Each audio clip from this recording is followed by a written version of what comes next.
ನಮ್ಮ ರಾಜಕಾರಣಕ್ಕೆ ಮಿಗಿಲಾಗಿತ್ತು. ಬಹುಶಃ ಅವತ್ತು ಏನು ನಮಗೂ ವ್ಯತ್ಯಾಸಗಳಾಗಿತ್ತು. ಆ ಸಂದರ್ಭದಲ್ಲೂ ಸಹ ಅವರು ಸಿನಿಮಾ ಕಾರ್ಯಕ್ರಮಕ್ಕೆ ಬಂದಿದ್ರು.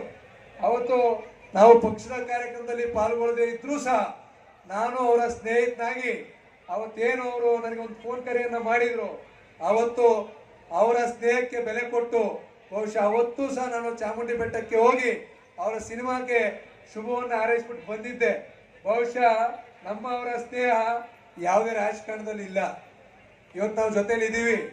ಇವತ್ತು ಬಹುಶಃ ಅಂದ್ಕೊಳ್ಬೋದು, ವೇದಿಕೆ ಮೇಲೆ ಕೂತಿರೋರು ಅಂದ್ಕೊಳ್ಬೋದು, ಕೆಳಗೆ ಕೂತಿರೋರು ಅಂದ್ಕೊಳ್ಬೋದು, ಅವರು ಬಹಳ ಸ್ನೇಹಿತರು, ರಾಜಕೀಯವಾಗಿ ಸಾಕಷ್ಟು ಚರ್ಚೆಯನ್ನ ಮಾಡ್ಬೋದು, ಒತ್ತಡವನ್ನು ಹಾಕಿಸ್ಬೋದು ಅಂತ ಅಂದ್ಕೊಳ್ಬೋದು.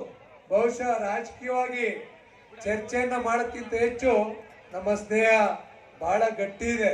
ಬಹುಶಃ ರಾಜಕಾರಣ ಬಹಳ ಸುದೀರ್ಘವಾದಂತ ರಾಜಕಾರಣ ಜೀವನ ಬಹಳ ಮುಂದೆ ಇದೆ.